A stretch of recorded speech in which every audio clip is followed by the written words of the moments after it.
નમસ્કાર, હું Rinku Prajapati public India ન્યૂઝમાં આપનું સ્વાગત કરું છું। શરૂઆત કરીએ આજના સમાચારની। આણંદ જિલ્લામાં 3 દિવસના ભારે વરસાદથી 191 વૃક્ષો ધરાશાયી, 87 ગામમાં અંધારપાટ છવાયું।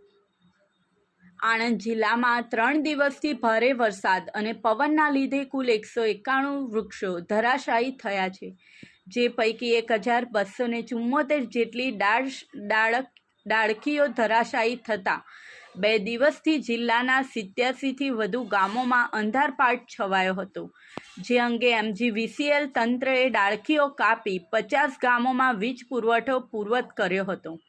હજુ પણ અંદાજે 40 જેટલા ગામોમાં વીજળી ગુલ હોવાથી ગાંધીનગરથી 10 સ્પેશિયલ ટીમો આણંદ જિલ્લા ખાતે બોલાવવામાં આવી છે।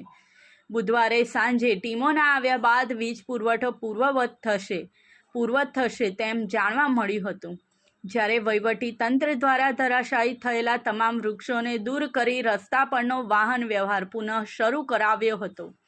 આણંદ જિલ્લામાં છેલ્લા 3 દિવસથી વરસી રહેલા વરસાદના કારણે જિલ્લાના 60થી વધુ ગામોના મુખ્ય માર્ગો પર પાણી ભરાયેલા છે, જેને કારણે મોટાભાગની એસટી બસોના રૂટો બંધ કરાયા છે, જ્યારે કેટલાક રૂટ ડાયવર્ટ કરાયા છે, જેને લઈને ગામડાઓ સંપર્ક વિહોણા બન્યા છે। જ્યારે ભારે પવન સાથે વરસાદ વરસતા જિલ્લામાં બાવળ, ગુલમહોર, સમડી સહિતના 191 વૃક્ષો ધરાશાયી થયા હતા, જેમાંથી 1274 જેટલી ડાળખીઓ ઉખડીને વીજ વાયરને વીજ પોલ પર પડતા 2 દિવસથી જિલ્લાના 87થી વધુ ગામડાઓમાં અંધારપાટ છવાઈ ગયો હતો।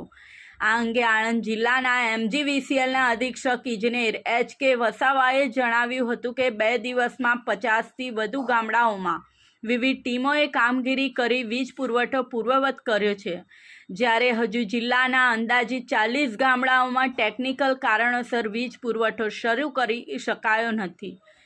વધુમાં મંગળવારે મંત્રીએ મુલાકાત લીધા બાદ ગાંધીનગરથી 10 સ્પેશિયલ ટીમોને આણંદ જિલ્લામાં બોલાવવામાં આવી છે।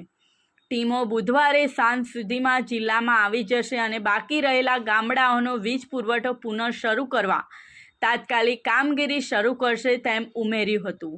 ઉપરાંત MGVCL દ્વારા ડાળખીઓ કાપીને વાયર જોડી દઈ વીજ પુરવઠો પૂર્વવત કરવામાં આવ્યો હોવાનું જણાવ્યું હતું। આ સાથે આજના સમાચારને અહીં સમાપ્ત કરીએ છીએ।